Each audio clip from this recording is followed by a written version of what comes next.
بہت سے لوگ مختلف جگہوں پر انتقال کر جاتے ہیں تو یہ قبر میں ان سے سوالات ہوتے ہیں، منکر نکیر آتے ہیں، تو کیا ہر قبر میں ایک ہی فرشتے آتے ہیں یا مختلف؟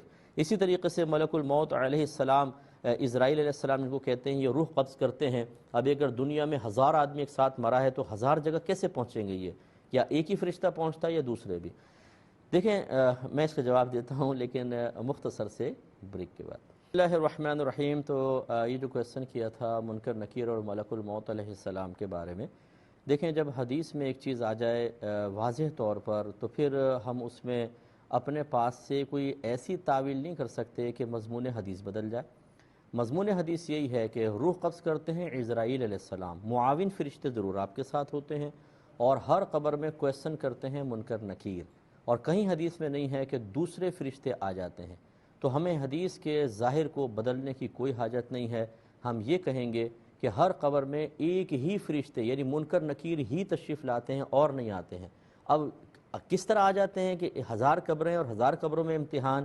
تو اللہ تعالیٰ کی قدرت کاملہ کے تحت ایسا ہو جاتا ہے کہ ہر قبر میں منکر نکیر موجود ہوں گے۔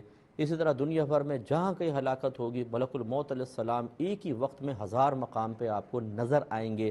یہ اللہ تعالیٰ کی قدرت کاملہ کے تحت ہے، اس میں کوئی تعجب نہیں۔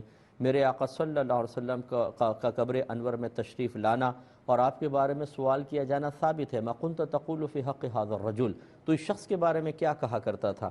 اب اگر ایک وقت میں 1,00,000 آدمی فوت ہوتا ہے اور وہ قبور میں پہنچتا ہے تو 1,00,000 قبروں میں میرے آقا صلی اللہ علیہ وسلم کی زیارت کروائی جائے گی۔ تو یہ اللہ تعالیٰ کے لیے کوئی مشکل نہیں ہے کہ ایک ہی وقت میں ایک ہی چیز کو بہت ساری جگہوں پر ظاہر کر دینا۔ تو اسی طرح ہمیں حدیث کے ظاہر کو ہی لینا ہوگا، اس میں اپنے عقل سے ہم تعویل پیدا نہیں کر سکتے، بلکہ ہم یہی کہیں گے کہ قدرت کاملہ سے اللہ تعالیٰ ایک ساتھ لاکھوں لوگوں کے سوالات 2 ہی فرشتوں سے کروا دیتا ہے، اور کس طرح کرواتا ہے یہ اللہ کی قدرت کاملہ سے کوئی دور نہیں ہے۔